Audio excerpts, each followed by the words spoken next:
তখনই সেখানে একটা গাড়ি আসে। এটা দেখে ওরা সেই গাড়িতে উঠে পড়ে। আচ্ছা, গাড়ির সবাই এমন অদ্ভুতভাবে আমার দিকে তাকিয়ে আছে কেন? মনে তো হচ্ছে সবাই মিলে আমাদের খেয়েই ফেলবে। দাদা, আরে ও দাদা, উঠুন। কে কে ও আপনি? জি দাদা, বলুন, কোনো সমস্যা হয়েছে? না, কোনো সমস্যা হয়নি, তবে গাড়ি প্রায় চিত্রাপুর গ্রামের কাছে চলে এসেছে, তাই এই খাবার হোটেলে একটু নাস্তা করার সময় দিয়েছে ড্রাইভার। মেয়েটি এমন বলে খুব ভয়ঙ্কর একটা রূপ নেয়, আর সাথে সাথে সেই হোটেলের সবাই এক একটা ভয়ঙ্কর পিশাচের রূপ নেয়। এসব দেখে নীল খুব ভয় পেয়ে যায়, আর দেখে ওই মানুষগুলো পিশাচ হওয়ার সাথে সাথে প্রতিটা টেবিলের উপর থাকা খাবারগুলো মানুষের কাটা মাথা, হাত পা হয়ে গিয়েছে। এই, তোরা সবাই ওদের আটকা, আজ ওদের আমরা খাবো।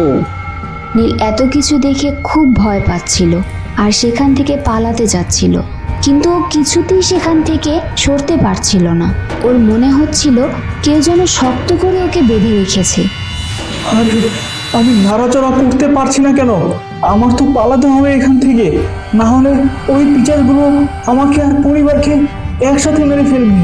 বাঁচাও, কেউ বাঁচাও আমাদের। সেই পিশাচগুলো ওদের কাছে এগিয়ে আসে আর ওর বাচ্চাকে ধরে মারতে যায়।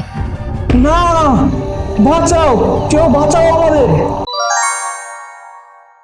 নীল তার স্ত্রী আর ছেলে নিয়ে একটা গ্রামে থাকে। তার সেই গ্রামে একটা মুদি দোকান আছে, সেখানে তার ব্যবসা খুব ভালোই হয়। একদিন ভোরবেলা নীল ঘুমিয়ে থাকা অবস্থায় স্বপ্নে দেখে তার বাবা খুব অসুস্থ আর তাকে দেখতে চাইছে। এটা দেখে ওর ঘুম ভেঙে যায় আর ও ভাবতে থাকে এমন কেন দেখলো। এটা আমি কেন দেখলাম? বাবা কি সত্যি অসুস্থ? বাড়ি থেকে তো কেউ কোনো খবর পাঠালো না। এখন কি করে বুঝবো যে বাবা কেমন আছে? কি যে করি, কিছুই ভালো লাগছে না। এমন ভাবতে ভাবতে নীল আবার ঘুমিয়ে পড়ে।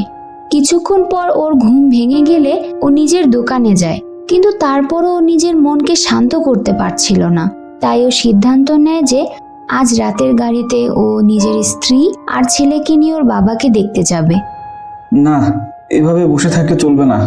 একবার বাবাকে দেখতে যেতেই হবে, তা না হলে আমি নিজেকে শান্ত করতে পারবো না। আর এমনিতেই অনেক দিন হয়েছে বাড়িতে যাই না। এখন বাবাকেও দেখা হবে না, বাড়িতেও যাওয়া হবে না, এটা আর হতে পারে না। আমাকে বাড়িতে যেতেই হবে। কি ভাই, দোকানে বসে কি এত বিড়বিড় করছো?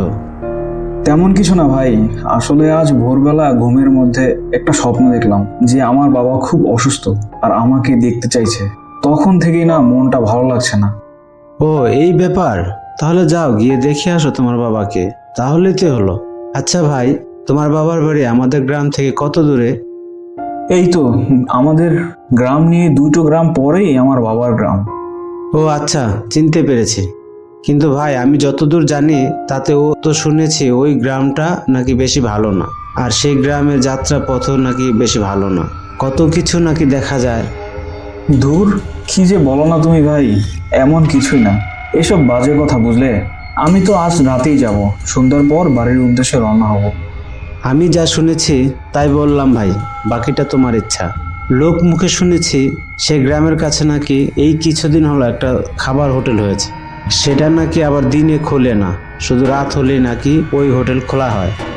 তাই নাকি? তাহলে তো ভালোই হলো, যাত্রাপথে বিরতি নেওয়া যাবে।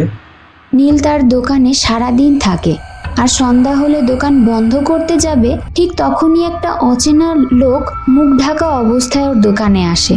কিন্তু অদ্ভুত ব্যাপার হলো, লোকটা কোনো কথা বলে না, শুধু হাতের ইশারা দিয়ে কিছু জিনিস দিতে বলে। নীল তার ইশারা মতো তার চাওয়া জিনিসগুলো তাকে দিয়ে দেয়। আর লোকটা চলে যাওয়ার সময় নীল লক্ষ্য করে যে লোকটার পাগুলো উল্টো। এটা দেখে ও খুব ভয় পেয়ে যায় আর ভাবে, হায় খোদা, এমন কেন হচ্ছে আজ আমার সাথে? প্রথমত খারাপ স্বপ্ন দেখলাম, আর এখন আবার এমন জিনিস। থাক, আমি আমার কাজে যাই, উনি তো আর আমার কোনো ক্ষতি করেনি। তারপর নীল ওর বাড়িতে ফিরে যায় আর ওর স্ত্রীকে বলে, শোনো, আমার মনটা ভালো লাগছে না, তোমরা তৈরি হয়ে নাও, আমরা এখনই আমার বাবাকে দেখতে যাব। কি বলছো? এই রাতের বেলা কেন যেতে হবে? সকালে গেলেই তো হয়। এমনিতেই গ্রাম অঞ্চল, এই রাতে বের হওয়াটা কি ঠিক হবে? আরে কিছু হবে না, চলো তো, তৈরি হয়ে নাও। তারপর নীল ওর ভোরবেলার স্বপ্নের কথা রাখিকে জানায়। ও আচ্ছা, এই ব্যাপার। ঠিক আছে, তুমি বসো, আমরা তৈরি হয়ে আসছি। কিছুক্ষণ পর ওরা রওনা দেয়। ওদের বাসা থেকে হেঁটে গাড়ির কাছে যায়, আর তখনই সেখানে একটা গাড়ি আসে। এটা দেখে ওরা সেই গাড়িতে উঠে পড়ে। রাত বেশি হয়ে যাওয়ার কারণে গাড়িতে বেশি লোক ছিল না, মাত্র কয়েকজন লোক নিয়ে গাড়িটা চলতে শুরু করে। কিন্তু নীলের কাছে একটু অন্যরকম লাগতে থাকে। আচ্ছা, গাড়ির সবাই এমন অদ্ভুতভাবে আমার দিকে তাকিয়ে আছে কেন?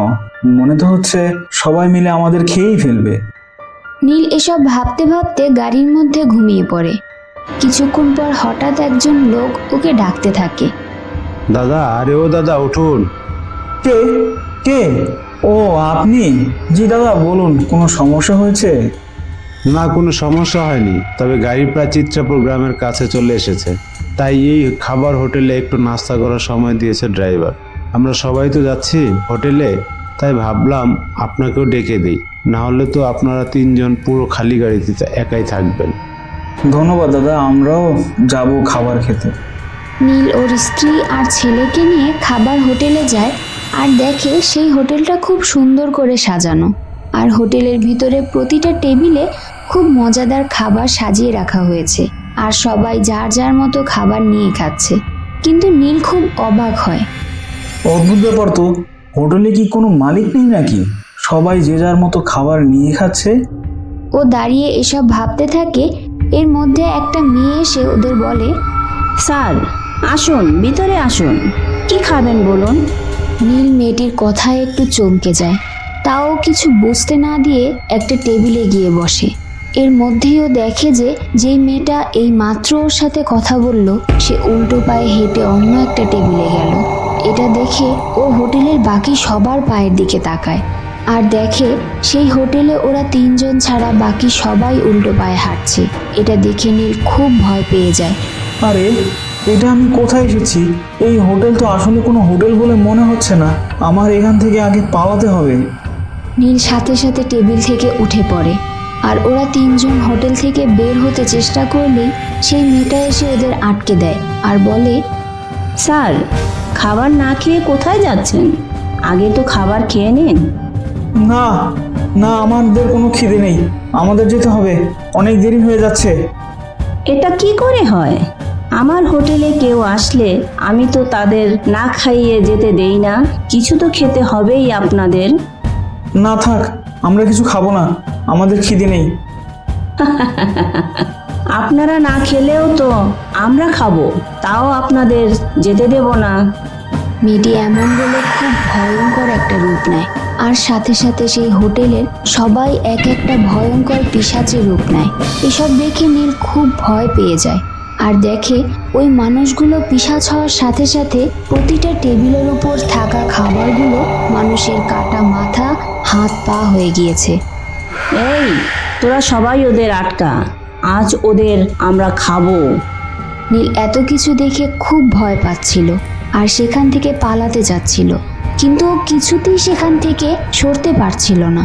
ওর মনে হচ্ছিল কেউ যেন শক্ত করে ওকে বেঁধে রেখেছে। আরে, আমি নাড়াচড়া করতে পারছি না কেন? আমার তো পালাতে হবে এখান থেকে, না হলে ওই পিচারগুলো আমাকে আর পরিবারকে একসাথে মেরে ফেলবে।